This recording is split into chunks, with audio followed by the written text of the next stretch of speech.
Hello students, good evening everyone. कैसे हो बेटा आप सब? आई होप आप सब बहुत अच्छे होंगे। चलिए जी, एक वीडियो मैं बना रहा हूँ सीए फाउंडेशन वाले बच्चों के। ठीक है, आप सबके एग्जाम जो है अप्रोक्सीमेटली आफ्टर 1 मंथ है।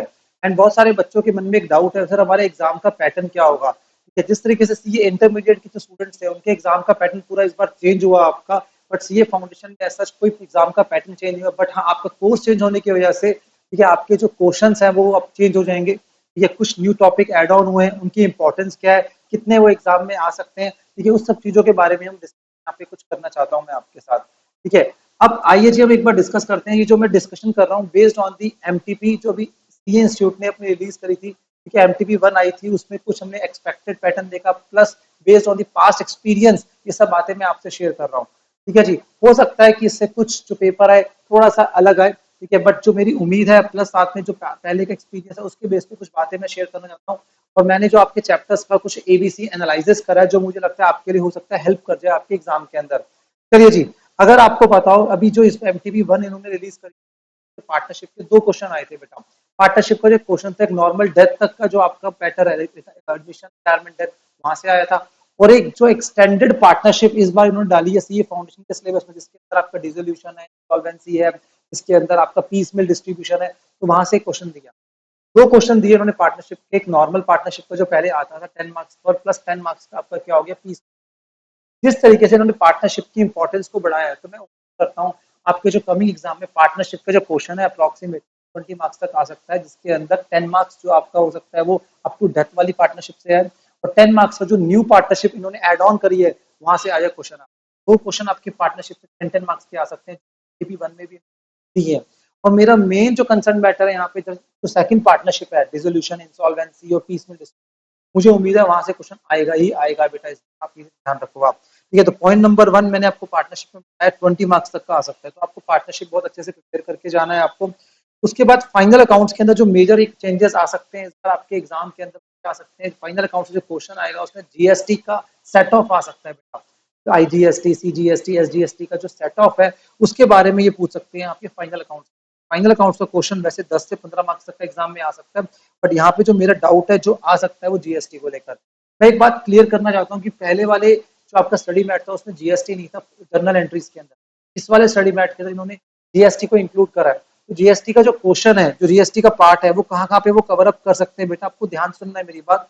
एक डेप्रिसिएशन वाले चैप्टर में कवर कर सकते हैं, एक फाइनल अकाउंट्स में कवर कर सकते हैं, और उसके ऊपर हो सकता है उसके ऊपर जर्नल एंट्रीज। तो ये बात आपको जीएसटी को अच्छे से पढ़ के जाना एग्जाम के लिए। ठीक है, आपको बड़ा इंपॉर्टेंट रोल प्ले करेगा जीएसटी। उसके बाद नया एक टॉपिक ऐड ऑन हुआ है, सिंगल एंट्री सिस्टम, जो पहले सीए इंटरमीडिएट था अब आपका सीए फाउंडेशन आया।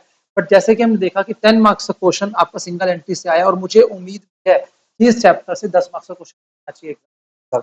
ठीक है जी, शेयर्स एज यूजुअल पहले की तरह 10 से 15 मार्क्स का आपका एग्जाम में आ सकता है, भी उम्मीद है 10 मार्क्स का क्वेश्चन। हालांकि इन्होंने एमटीबी 1 में 15 मार्क्स का दिया, पर मैं अभी भी जज कर रहा हूँ 10 मार्क्स का आना चाहिए, बिकॉज अब कंपनी अकाउंट्स के अंदर बहुत सारे चैप्टर्स है जिसपे वो डिस्कशन कर सकते हैं, लाइक आपका प्रेफरेंस शेयर हो गया, आपका बोनस शेयर हो गया, डिवेंचर्स हो गया, तो उनमें से भी क्वेश्चन आने चाहिए। ठीक है जी, उसके बाद मैं बोलूँ आपको रेक्टिफिकेशन ऑफ एरर्स। ठीक है, 10 मार्क्स का क्वेश्चन फॉर श्योर आता है, बहुत बार आता है, हर बार आता है ये वाला क्वेश्चन, तो ये बात को ध्यान रखनी है। थ्योरी, थ्योरी को आप इग्नोर नहीं कर सकते। सर क्यों नहीं इग्नोर कर सकते? बहुत सारे बच्चे अकाउंट से पढ़ते हैं थ्योरी को बेटा इग्नोर करते हैं।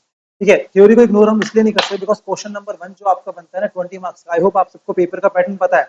उसमें ट्रू एंड फॉल्स आता है, एक थ्योरी क्वेश्चन आता है, एक प्रैक्टिकल, 3 पार्ट होते हैं उसका मेरा बच्चा। ठीक है, तो थ्योरी का आपका जो पार्ट है आपका ट्रू एंड फॉल्स में कवर करते हैं। वो क्वेश्चन नंबर 1 का बी पार्ट वो थ्योरी में से ही आएगा। ठीक है, वो भी उसमें कवर करेंगे, तो मेक श्योर वो भी आप अच्छे से करके जाना वहां पर। ठीक है, बाकी अकाउंटिंग प्रोसेस एक बहुत सिंपल सा है, general ledger, trial balance, subsidy books, वहां से ना 5 से 10 मार्क्स तक क्वेश्चन आ सकते हैं। वन है उसमें जनरल एंट्रीज आ गई इस बार, प्लस साथ में एक drafting of trial balance option आता है, तो इस चैप्टर को भी, इसको भी अच्छे से करके जाना आप। अब यहाँ पे आपकी जो 7 चैप्टर्स है, ये 7 चैप्टर मेरे अकॉर्डिंग ये 7 चैप्टर आपको 70 मार्क्स तक की हो सकता है, 70 छोड़ दो यार, 60 मार्क्स तक की कवरेज एग्जाम में। पार्टनरशिप हो गया, आपका शेयर्स हो गया, दो आपकी इंपॉर्टेंट टॉपिक्स बताए मैंने, उसके फाइनल अकाउंट्स इंक्लूडिंग जीएसटी आप ढंग से पढ़ के जाओगे। उसके बाद आपका क्या हो गया यहाँ पर, आपका रेक्टिफिकेशन ऑफ एरर्स। ठीक है, थ्योरी एंड अकाउंटिंग प्रोसेस, मैं आपको अश्योर कर रहा हूँ इसमें से आपका मेजर पार्ट ऑफ पेपर आएगा आपका। और ये चैप्टर 7 चैप्टर सिर्फ अच्छे से प्रिपेयर्ड है आपके, तो 60-70 मार्क्स तो वहीं पे सिक्योर हो जाए आप। अपार्ट फ्रॉम दैट अगर बात करो बी कैटेगरी ऑफ चैप्टर्स में, ठीक है, प्रेफरेंस शेयर्स मुझे उम्मीद है आना चाहिए, रिडम्पशन ऑफ प्रेफरेंस शेयर्स एक अच्छा टॉपिक है ये आपका, बिल ऑफ एक्सचेंज, बीआरएस, ठीक है, आपको पता है एग्जाम में पूछते रहते हैं ये दोनों, 5 to 10 मार्क्स में आता है। बाकी डेप्रिसिएशन, ठीक है, मुझे बड़ी उम्मीद रहती है इस चैप्टर से पूछेंगे। ए और बी कैटेगरी भी आप ढंग से करके जाते हो तो मुझे उम्मीद है आराम से आपके वो अच्छे खासे मार्क्स, मतलब 70 से 80 मार्क्स तो आपको हो सकते हैं। अब बचा three category of chapters. Debentures को मैं सी कैटेगरी में डाला। पहले भी डिवेंचर्स का क्वेश्चन ये कवर अप नहीं कर सकते थे, तब करते थे, बहुत कम कवर अप करते थे। और अभी वो जो रिडम्पशन ऑफ डिवेंचर्स थोड़ा टेक्निकल टॉपिक पढ़ रहा है बच्चों को, तो यहाँ पे इसलिए मैं सी कैटेगरी में रख रहा हूँ। इसको ऑप्शन में छोड़ भी सकते हो या फिर आप करना चाहो तो कर भी सकते हो, अगर आपको समझ आ गया तो बहुत अच्छी बात है बेटा।